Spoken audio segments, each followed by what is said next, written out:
1450 രൂപ 50 വയസ്സുണ്ടെങ്കിൽ എന്തൊക്കെ ചെയ്യാം. 1450 രൂപ 50 വയസ്സുണ്ടെങ്കിൽ എന്തോ ഒരു ഏത്തപ്പഴം വാങ്ങിച്ച് പുഴുങ്ങി തിന്നാം. എന്താട്ടാ?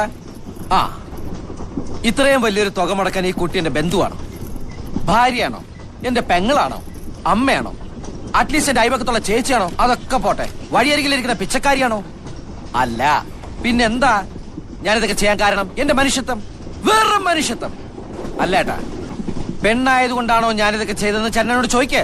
എന്നാൽ അല്ല, ఆనాയിരുന്നാലും ഞാൻ തന്നെ ചെയ്യുള്ളൂ. എന്താ കാരണം? మనుషత్వం. అలా చేరనదు మేడతే ఏమండి నాకు అర్థమైంది చెప్పండి. అరే మీరు తెలుగులో చెప్పండి.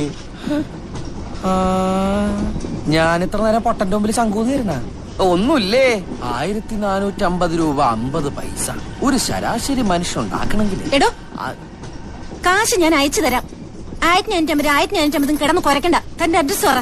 നീ എന്റെ അമ്മമ്മയുടെ വീട്ടിലേക്ക്. എനിക്ക് അഡ്രസ് ഇല്ല.